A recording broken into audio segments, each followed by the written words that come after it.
नमस्कार दोस्तों, मेरा नाम है रजत शर्मा और आप सभी का स्वागत है UP PCS study IQ platform पर। आपको पता है कि अभी हाल ही में जीएसटी का सेकंड वर्जन वर्जन लॉन्च किया गया है और जिसमें जीएसटी के टैक्स स्लैब में भी बड़ा बदलाव हुआ है। इसके अतिरिक्त अभी जीएसटी को लेकर के हाई कोर्ट का एक नया डिसीजन आया है। उस डिसीजन में कुछ बातें निकल के आई हैं कि पाक ऑक्यूपाइड कश्मीर जो है उसके क्षेत्र में एक डिसीजन आया है। तो हम उन सारी बातों को क्या करेंगे, समझेंगे। सबसे पहले हम ये समझते हैं कि जीएसटी है क्या, ये किस तरीके से काम करता है और ये हमारे टॉपिक से किस तरीके से रिलेटेड है, क्योंकि ये प्रीलिम्स में भी हमारा एक टैक्सेशन टॉपिक सीधा सीधा दिया हुआ है और मेंस में भी हमारा फाइनेंशियल सिस्टम, फिस्कल पॉलिसी, वहाँ पर भी ये टॉपिक क्या करता है, कोरिलेट करता है। चलिएगा हम लोग सेशन को शुरू करते हैं। सबसे पहली बात, जीएसटी अगर आप देखोगे तो जीएसटी का full form Gabbar Singh tax नहीं, गुड्स एंड सर्विस टैक्स है, वस्तु एवं सेवा कर। ये एक तरह का इनडायरेक्ट टैक्स है, मतलब अप्रत्यक्ष कर है। तो आपको रेगुलर क्लासेस में मैंने समझाया है कि इनडायरेक्ट टैक्स क्या होता है, कि जब इम्पैक्ट ऑफ टैक्स और इंसिडेंस ऑफ टैक्स यानी कि कराघात और करापात एक ही इकाई पर उत्पन्न न होकर के अलग अलग इकाइयों पर उत्पन्न होते हैं। When impact of tax and incidence of tax are not imposed on the same entity, are not levied on the same entity, तो उसे हम लोग क्या कहेंगे, इनडायरेक्ट टैक्स। ये किसके ऊपर लगाया जाता है जीएसटी, तो गुड्स और सर्विसेज के सप्लाई के ऊपर, यानी कि वस्तु और सेवा की आपूर्ति के ऊपर जीएसटी को क्या किया जाता है, इम्पोज किया जाता है। इसके अलावा चूंकि जीएसटी हमारे फेडरल स्ट्रक्चर से जुड़ा हुआ सब्जेक्ट है, यानी कि टैक्सेशन और टैक्सेशन संघीय व्यवस्था से जुड़ा हुआ विषय है, इसके लिए संविधान में बाकायदा एक संशोधन भी करना पड़ा। और वो संशोधन कौन सा हुआ, 101वां संविधान संशोधन 2016 में ये संशोधन हमारे यहाँ पारित हुआ। और खास तौर पे अगर आप देखोगे 1 जुलाई 2017 से इस 101वें संविधान संशोधन अधिनियम को पूरे देश में जम्मू कश्मीर को छोड़कर के लागू कर दिया गया था। वर्तमान समय में जम्मू कश्मीर में भी ये लागू है। क्वेश्चन अगर पूछा जाए कि आपसे कि भारत में जीएसटी व्यवस्था को किसकी सिफारिश पर लाया गया या सबसे पहली बार कौन सी कमेटी ने जीएसटी के लिए रिकमेंडेशन दिया था, तो अटल बिहारी वाजपेयी के समय कर सुधार को लेकर के एक समिति बनाई गई थी। उस कमेटी का नाम था केलकर समिति। विजय केलकर की अध्यक्षता में डायरेक्ट टैक्स और इनडायरेक्ट टैक्स में रिफॉर्म के लिए कमेटी बनाई गई थी। उस कमेटी के रिकमेंडेशन पर और 2009 में इंडियन पार्लियामेंट में असीम दास गुप्ता जी के द्वारा एक व्हाइट पेपर को क्या किया गया था, इशू किया गया था, श्वेत पत्र जारी किया गया था। तो इन दो लोगों के नाम जरूर याद रखना। इन्होंने जो है शुरुआती सुझाव किसके द्वारा दिए गए, विजय केलकर समिति। बाद में इस दिशा में बड़े अच्छे प्रयास किसके द्वारा किए गए, असीम दास गुप्ता जी के द्वारा। इसके अलावा जब जीएसटी हमारे देश में आया उस समय इस संविधान संशोधन पर जो हस्ताक्षर हुए होंगे महामहिम राष्ट्रपति जी के, तो उस समय राष्ट्रपति जी थे प्रणब मुखर्जी। कौन से वित्त मंत्री के समय जीएसटी को लाया गया भारत में, तो उस समय वित्त मंत्री जी थे अरुण जेटली। और प्रधानमंत्री अभी भी हमें मोदी जी, और तब भी उस समय मोदी जी देखने को मिलेंगे। एक क्वेश्चन बार बार पूछा जाता है कि जीएसटी विधेयक को पारित करने वाला पहला राज्य कौन सा था, तो असम जीएसटी विधेयक को पारित करने वाला सबसे पहला राज्य था। अब अगर आप देखोगे कि जीएसटी को लेकर के हमारे संविधान में दो सीधे सीधे प्रावधान दिखाई पड़ते हैं। एक तो डेफिनेशन ऑफ जीएसटी दिया गया है आर्टिकल 366 सब क्लॉज 12 में, या इसके अलावा हमारे संविधान में एक आर्टिकल है, आर्टिकल नंबर 279A, अनुच्छेद 279 का। इसमें जीएसटी काउंसिल या जीएसटी परिषद का क्या किया गया है, प्रावधान किया गया। अब दो क्वेश्चन आपके मन में और आ सकते हैं कि जीएसटी जो व्यवस्था है सर, इसमें कितने तरह के टैक्स होते हैं और उनमें टैक्स की रेट क्या है। तो जीएसटी के अंतर्गत चार तरह के टैक्स हैं। पहला है आपके सामने लिखा हुआ है सीजीएसटी यानी कि central goods and service tax. दूसरा है यूटीजीएसटी यानी कि union territory goods and service tax. तीसरा है आईजीएसटी यानी कि integrated goods and service tax. ये तीनों टैक्स को इंपोज करने, इन तीनों टैक्स को लगाने का अधिकार केंद्र सरकार के पास में। एसजीएसटी यानी कि राज्य वस्तु एवं सेवा कर या state goods and service tax, इसको इंपोज करने का राइट किसके पास में है, स्टेट गवर्नमेंट के पास। अब जरा ऐसे मान के चलिएगा कि उत्तर प्रदेश के भीतर क्या हो रहा है, व्यापार हो रहा है। मान लो कोई भी ट्रेड या गुड एंड सर्विस की supply with in the state या यूपी के भीतर ही हो रही है। और मान लीजिएगा लखनऊ से मुरादाबाद के बीच में व्यापार हो रहा है या लखनऊ से कानपुर के बीच में व्यापार हो रहा है, तो यूपी के भीतर ही हो रहा है। तो राज्य सरकार इस व्यापार के ऊपर या इस गुड्स और सर्विसेज के सप्लाई के ऊपर एसजीएसटी को इंपोज करेगा। इसके साथ साथ केंद्र सरकार ऐसी स्थिति में क्या लगाएगा, सीजीएसटी लगाएगा। अब मान लीजिएगा यही व्यापार क्या होने लगे उत्तर प्रदेश और मध्य प्रदेश के बीच में होने लगे कि मान लीजिएगा आगरा और ग्वालियर के बीच में कोई ट्रेड हो रहा है। आगरा आपका यूपी में है और ग्वालियर मध्य प्रदेश में है, तो इन दोनों के बीच में ट्रेड हो रहा है, तो वैसी कंडीशन में ऐसे व्यापार को इंटर स्टेट ट्रेड या अंतर्राज्यीय व्यापार माना जाएगा। क्या माना जाएगा? इंटर स्टेट ट्रेड या अंतर्राज्यीय व्यापार माना जाएगा। अब अंतर्राज्यीय व्यापार की स्थिति में या इंटर स्टेट ट्रेड की कंडीशन में एसजीएसटी नहीं लगेगा, फिर यहां पे क्या लगेगा? Integrated goods and service tax. और मान लीजिएगा कि दिल्ली के भीतर ही व्यापार हो रहा है। दिल्ली क्या है? एक तरह का यूनियन टेरिटरी यानी कि केंद्र शासित प्रदेश।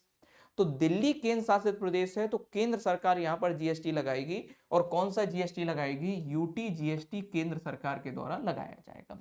मतलब ये बात आपको समझ में आ गई कि केंद्र सरकार 3 तरह के कर लगा सकता है, सीजीएसटी, यूटी जीएसटी और आईजीएसटी।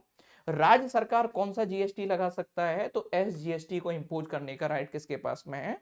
स्टेट गवर्नमेंट के पास में एसजीएसटी को इंपोज करने का राइट आपको देखने को मिलेगा। अब अगली बात यह है कि सर आपने ये भी बता दिया कि 4 तरह के टैक्स हैं, लेकिन रेट कितनी है, कर की दर कितनी है जीएसटी में, ये स्लैब कौन कौन से हैं, ये भी बात बताइएगा। तो अभी हाल ही में देखोगे कि हमारे यहाँ जीएसटी काउंसिल की मीटिंग हुई और जीएसटी काउंसिल की मीटिंग हुई 56वीं मीटिंग।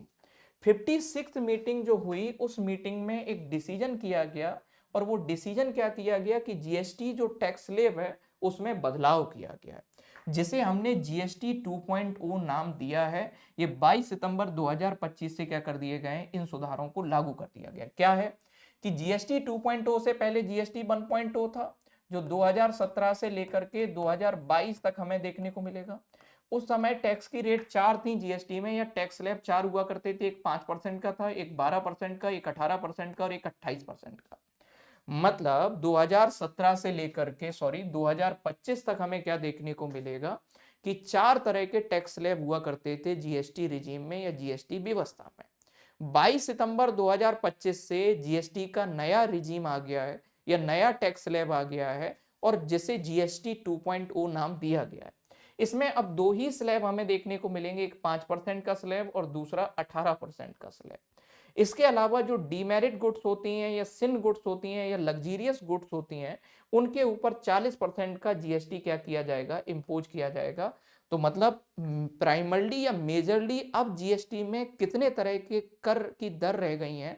तो 2 तरह की टैक्स की रेट हमें देखने को मिलेगी, एक 5% की और दूसरा टैक्स की रेट हमें 18% की।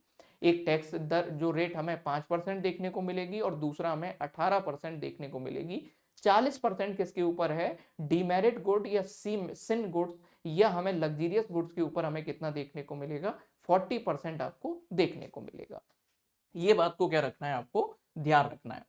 इसके अलावा जैसे अगर आप देखोगे कि अभी ये जो मैं आपको बता रहा हूं कि कोर्ट का क्या डिसीजन आया है, एक्चुअल में बात ये है कि 2017 के बाद हमारे यहाँ पर भारत में चूंकि जो कश्मीर का इलाका है या कश्मीर का जो क्षेत्र है, तो कश्मीर के लोकल ट्रेडर को, ये कश्मीर के जो स्थानीय व्यापारी हैं उनको पीओके के साथ में, यानी कि पाक अधिकृत जो कश्मीर का जो इलाका है वहां के साथ में ट्रेड करने की अनुमति दी गई। अब ट्रेड करने की अनुमति दी गई और 2017 में आप देखोगे जीएसटी भी ला दिया गया 1 जुलाई 2017 से। तो आपको यह देखने को मिलेगा कि चूंकि जब भी, मेरी बात बड़े ध्यान से सुनना, कि इनडायरेक्ट टैक्स में हमें क्या देखने को मिलेगा? एक कस्टम ड्यूटी होता है, आपने सबने इसका नाम सुना होगा, कस्टम ड्यूटी, या जिसे हम सीमा शुल्क बोलते हैं। सीमा शुल्क में आपको क्या देखने को मिलेगा कि कहीं ना कहीं जब भी एक देश से दूसरे देश के बीच में, मतलब इंडिया से कोई भी चीज एक्सपोर्ट हो रही है या इंडिया में कोई भी चीज इंपोर्ट हो रही है, यानी कि भारत कोई भी चीज को आयात कर रहा है या भारत कोई भी सामान को निर्यात कर रहा है, मतलब विदेश व्यापार की स्थिति में भारत सरकार के द्वारा जनरली हमें क्या देखोगे? कस्टम ड्यूटी या सीमा शुल्क लगाया जाता है। अब चूंकि हमें क्या देखने को मिलेगा कि यहाँ जो कश्मीर के एक हिस्सा जो है वो पीओके बोला जाता है, जो पाकिस्तान के कब्जे में है, लेकिन एक्चुअल है हमारा, पूरा इलाका तो अपना ही है। तो अब यहां से जो व्यापार हुआ पीओके के बीच में, तो पीओके के साथ में जो कश्मीर के लोकल ट्रेडर ने जो व्यापार किया, पहले बार्टर सिस्टम की तरह कि एक सामान यहां से भेज दिया जाता था, उधर से एक सामान आ जाता था। लेकिन पहली बार ऐसा हुआ कि ट्रेड जो है फाइनेंशियल ट्रेड होने लगा, यानी कि वित्तीय व्यापार होने लगा, तो फिर इन व्यापारियों को जीएसटी विभाग का एक नोटिस पहुंच गया कि अब आपको क्या करना होगा, जीएसटी देना होगा। तो इन लोगों ने, जो लोकल ट्रेडर थे, इन लोगों ने क्या किया, इस नोटिस को कोर्ट में चैलेंज किया। इन्होंने कहा कि ये व्यापार तो जो है एक्चुअल में दो देशों के बीच में लग रहा है या दो देशों के बीच में हो रहा है, तो हमें जीएसटी नहीं देना पड़ेगा। हम जीएसटी क्यों दें, हम तो जो है कस्टम ड्यूटी दे देंगे, कस्टम पे हमारी चेकिंग भी हो रही है। तो आपको देखने को मिलेगा कि हाई कोर्ट ने इसमें स्पष्ट तौर पर यह कहा है, चूंकि पीओके भी भारत का हिस्सा है और पीओके भी भारत का हिस्सा है, और आप जो लोकल ट्रेडर जो कश्मीर के, ये भी इंडिया के भीतर आता है। तो अगर आप क्या कर रहे हो, कश्मीर से पीओके के बीच में जो ट्रेड हो रहा है, हो तो रहा है विद इन द इंडिया, मतलब दूसरे देशों के साथ तो व्यापार नहीं हो रहा है, तो कस्टम ड्यूटी तो इंपोज नहीं हो सकती है, क्योंकि पीओके भी भारत का हिस्सा है, कश्मीर भी भारत का है, तो भारत के भीतर ही व्यापार हो रहा है। तो पहली बात तो आपको देखोगे ये जीएसटी के क्या है, दायरे में आएगा, क्योंकि देश के भीतर जो भी गुड्स और सर्विसेज की सप्लाई हो रही है, उसके ऊपर अगर कोई टैक्स लगेगा इनडायरेक्ट टैक्स में, तो वो जीएसटी लगेगा। मतलब यह है कि अगर आप इन लोगों के साथ में व्यापार कर रहे हो, तो आपको इंडियन टैक्सेशन सिस्टम के अकॉर्डिंग आपको क्या करना होगा, जीएसटी देना पड़ेगा, क्योंकि ये दो देशों के बीच में होने वाला व्यापार नहीं है, ये भारत के भीतर ही व्यापार समझा जाएगा इसको, और भारत के भीतर ही इसे व्यापार माना जाएगा। या तो आप सीजीएसटी दीजिएगा, या आप एसजीएसटी दीजिएगा, या आईजीएसटी दीजिएगा, आपको अल्टीमेटली देना पड़ेगा जीएसटी। अब इस बात के हम निहितार्थ क्या निकाल सकते हैं, इस बात के ये निहितार्थ निकाल सकते हैं कि लीगल फॉर्म में भी अगर आप देखा जाए तो पीओके यानी कि पाक ऑक्यूपाइड जो कश्मीर है वो भारत का हिस्सा है, वहां पर हमारा लॉ इंप्लीमेंट होता है, हमारा टैक्सेशन लॉ वहां पर लागू होगा, और हमारे पूरे टैक्सेशन जो पॉलिसीज हैं, कर की नीतियां हैं, कर व्यवस्थाएं हैं, वो भी लागू होती हैं।